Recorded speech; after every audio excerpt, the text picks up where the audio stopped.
Hi, my name is Sherry, and I want to talk to you today about being a mother. Being a mother is a huge responsibility. I mean, you're shaping your child's life or your children's life. I mean, what an immense responsibility. So take it seriously, embrace what God teaches us about being a mother, and just do the best you can do and trust God to fill in the areas that maybe you've missed, because we've all missed it in one way or another, in one area or another. So, I want to share with you today about what are the top three characteristics of a mother's role. The number one would be nurturing. Women are typically the nurturers. And number two would be to teach your child, your children. And number three would be to model your faith. So, nurturing can take many forms. Most of us probably think of nurturing as feeding our baby, feeding our children. That definitely.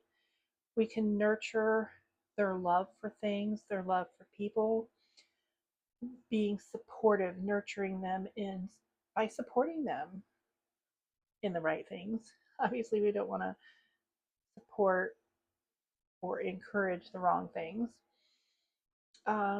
We are to teach, be the teachers. You're the one that,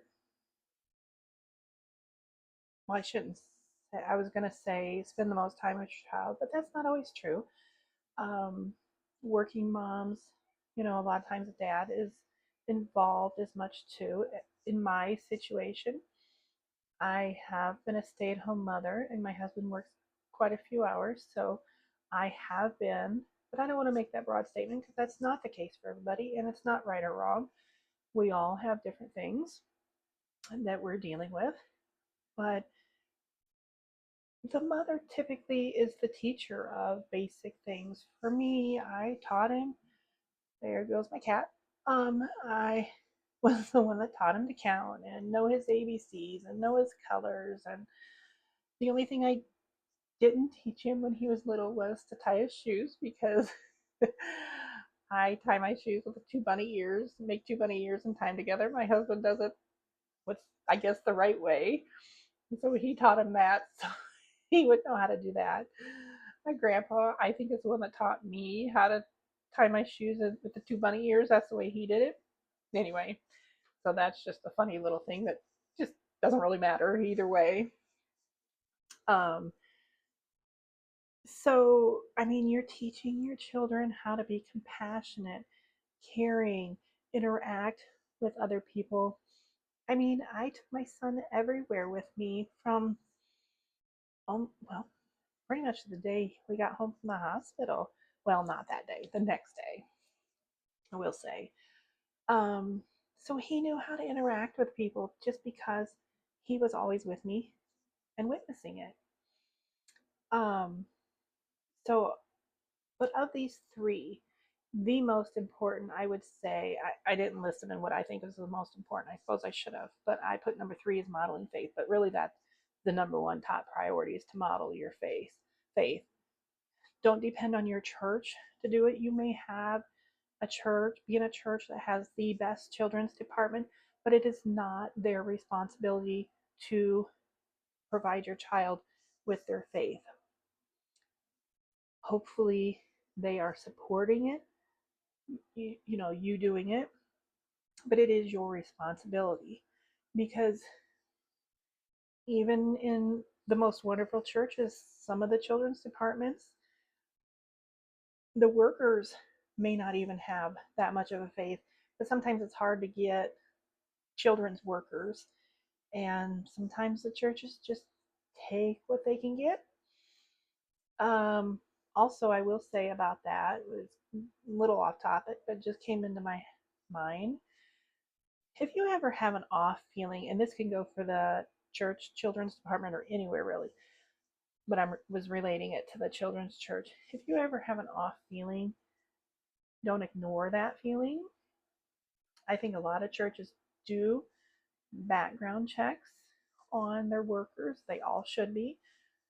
Um, the one problem with background checks is they only catch things when a person has been caught. And most people that do things to children, I mean, I hate to say this and even talk about this, but this is a real concern, and it's your job as a mother to protect your child. Most people aren't caught the first time they do something, whether it be to a child or another adult. So if you're not comfortable with something or your child doesn't seem comfortable, you listen to that. It never hurts to be overly cautious, especially when they're little and don't have that much of a voice for themselves. People may ridicule you. People may think you're crazy. I don't know. That might be an extreme, but it doesn't matter. Your job is to protect your little one. And again, it's never wrong to err on the side of caution. I mean, I was very, very protective. So nothing, I 100% believe nothing inappropriate ever happened with my child, but I know it happens. I know that, yeah, it happens. And sometimes people that maybe have that bend to them will volunteer and have access to children. And it's not just in church. So this doesn't just apply to that. I'm not trying to slam churches. I believe most do the best they can, other than running background checks. There's not a whole lot else they can do. So how else do we pass along our faith? Back to that. Bedtime prayers. Prayers anytime. I mean, I don't think you should be waiting till bedtime to do prayers or just at meal times. Praying for other people. I remember when my son was little, I asked on Facebook to family and friends if anybody had a prayer request, and if they were willing to share it with us, they could, direct message me. And I wrote them on pieces of paper and put them in a box, and we would draw prayers out, the person and whatever their prayer request was, and we would randomly pray for people. Um, So again, not just at mealtime and not just at bedtime. Don't make it just routine as this is what we do, but make it meaningful also. Encouraging words. Are you speaking encouraging words to your children, over your children, to your husband, in front of your children, to other people, even a stranger out in public? People need to be encouraged. Let your child see this, not only you over them, but over other people, whether it's somebody you know in your life or not. Everybody could use encouragement. Another one that um, I would say this falls under the teaching faith, but could just be, or modeling faith, it could just be the teaching. But are you lovingly correcting your child? I'm not talking about corporal punishment, just verbally, even. Lovingly correct them when they say something wrong, do something wrong, especially as they get a little bit older. Are you explaining to them why it was wrong? So not only do they learn that it was wrong, but why? Because then they can maybe relate that to other situations, that basic learning of why it was wrong. I think the why is very important because as they get older, if they just know they're not supposed to do something, they may or may not follow that. But if they end up carrying the same values or similar values as you, which they will to a certain extent until they do get a mind of their own, and it seems to just switch overnight.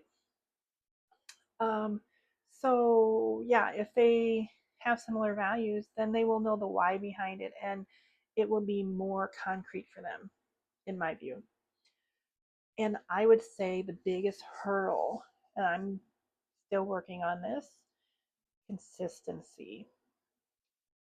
If a child does something wrong, especially, and one time you correct them for it, whether that be verbally, sitting in timeout, maybe, not having some privilege for a certain amount of time. But then the next time they do that, it's okay. How do they know? They don't have security. And consistency brings security, boundary brings security. Children need to know what boundaries they have to stay within. Again, consistency, it's security. It may be hard, it may seem like you're being mean, but it's really loving your children so they know what to expect. The things changing from time to time brings chaos to their little hearts.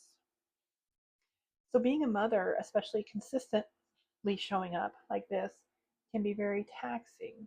How do we do this? Well, first of all, hopefully your husband is in alignment. If he's not, or if you are a single mother, there's no shame in that. It is what it is. God can help you. He can be your helper. He can help you.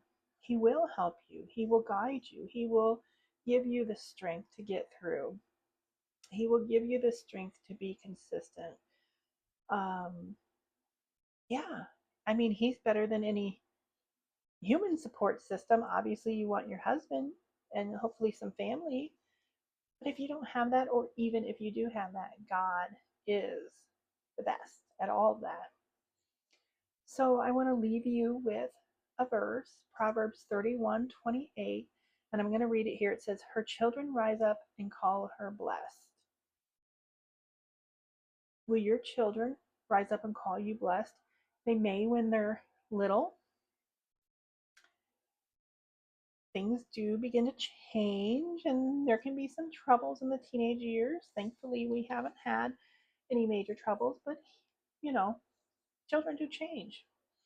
But when they're older, are they going to rise up and call you blessed? And remember that what you're modeling for them, oftentimes the daughter ends up being like that as she becomes an adult. So, are you modeling how you want your daughter to live her life? Sons, a lot of times they marry a woman that is similar to their mother. This is the challenge as a mother with a son. Do you want him marrying somebody like you? Do you treat your husband the way you hope some girl treats your son someday? That is a massive perspective. Like, yeah, how do you want a girl to treat your son? That's how you need to treat your husband. And as your son gets older, you need to be teaching him or treating him with that respect because he is growing into a man, and that's what you've been doing all these years, is trying to grow him up. And yeah, I mean, obviously it needs to be age appropriate, but especially with boys, and this, I only have experience with boys, so I guess that's why I'm talking about it more. But um you need to give them those responsibilities. You need to let them try to lead age appropriate. And obviously, they're not the man of the house, so not fully, but they need to practice so they are prepared when they get out on their own. So, our words bring either death or life. What are your words speaking? What are my words speaking? Are they speaking life into the people around us? Are they bringing trouble to our lives? Any of these areas that I've talked about, anything we struggle in, God is the answer. He can give you a solution where there may not even seem to be a solution. If you're having trouble with your child, trouble with a teenager, but it can be young children too, obviously, God is the answer. Pray over them. Speak life into them. Even if it isn't the character traits they have. I was looking at my cat. Speak what God says about them. The same things that He says about them is what He says about you.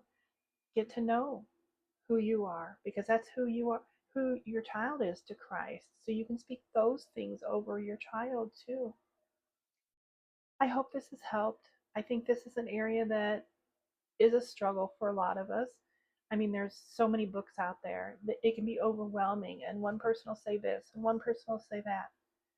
Go to the Bible. It never changes, and it is the best formula, so to speak, for being a mother and raising our children. I hope you'll like, subscribe, and share this if you think it'll help anybody around you. Comment if you have some way you became victorious. You feel like you conquered something in parenting that maybe you struggled with. Comment if you need help. Maybe somebody can help you, guide you. Share a testimony about how your children turned out, what you did that you think contributed to that. Because we're all looking for, I think we all want our children to turn out the best they can. So if somebody has had their children turn out wonderful, share. I mean, obviously, you want to look at you want advice from the people that have been successful, no matter what area of life it is. And raising children is like the most important job in the world, with the most monumental consequences for the good or the bad. Hopefully, all good. So, thank you for tuning in. I will see you on the next video. Bye.